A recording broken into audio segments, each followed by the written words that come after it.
pays par leurs pensées, par leurs actions.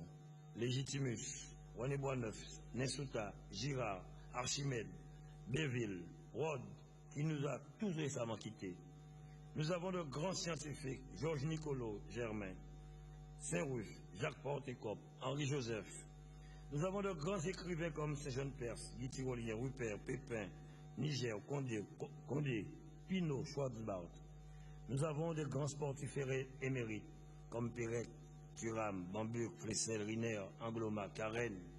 Nous avons aussi des talents qui ont fait rayonner notre culture, tels que Vélo, Carnot, Antoine Sapta, Mansoso, Guy Conquête. Sachons les mettre à l'honneur et en faire de véritables locomotives pour notre jeunesse. Les Guadeloupéens veulent se reconnaître dans le beau, dans l'excellence de la performance, dans le sens de l'effort. C'est le rôle de la région que de leur offrir la connaissance de nos gloires passées et les moyens de gravir des échelons de qualité ou de l'exception. Nous voulons rêver d'une Guadeloupe qui gagne, d'une Guadeloupe responsable, d'une Guadeloupe fière, d'une Guadeloupe unie. Une Guadeloupe riche de ses traditions et résolument ancrée dans la modernité. C'est à cette grande ambition que j'ai décidé de me consacrer. C'est à cette ambition que je vous demande de croire et de travailler. Je terminerai cette intervention par l'évocation de l'enseignement d'un prix Nobel de la paix. Si Martin Luther King est aujourd'hui encore un bon maître à penser, c'est parce qu'il a su allier deux aspects indissociables de la vie humaine. Il fut un homme de foi, mais cette foi, il l'a mise au service de la recherche du bonheur de ses concitoyens. La lutte pour les droits civiques fut en effet un combat éminemment politique. L'enseignement de Martin Luther King est tout à fait d'actualité. Au moment où certains extrémistes veulent contester les droits de l'homme au nom de leur religion, j'ai bien entendu Martin Luther King lorsqu'il dit en substance ceci: tu veux être grand, c'est bien. Tu veux être le meilleur, c'est merveilleux. Mais sache que celui qui est le plus grand, c'est celui qui est au service des autres. Je vous propose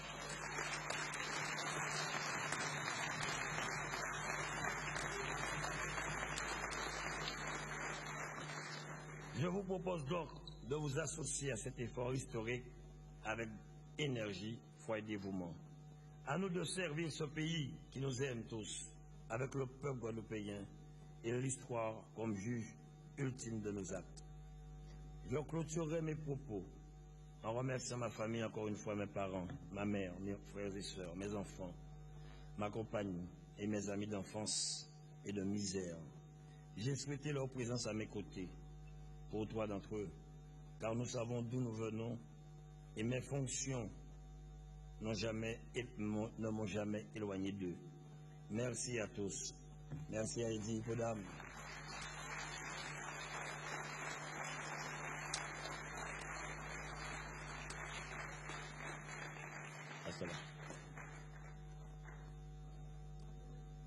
Venez près de moi.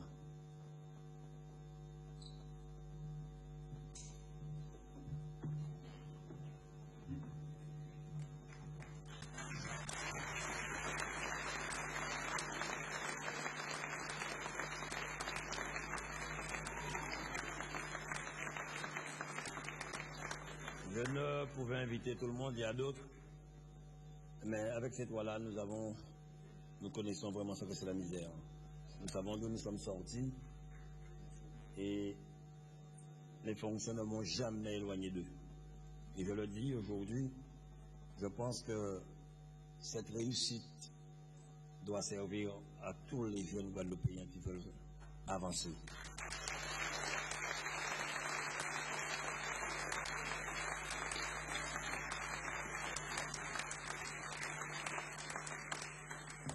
Peut-être que si nos parents avaient les moyens comme d'autres, je ne serais pas là. Je serais peut-être un très grand intellectuel.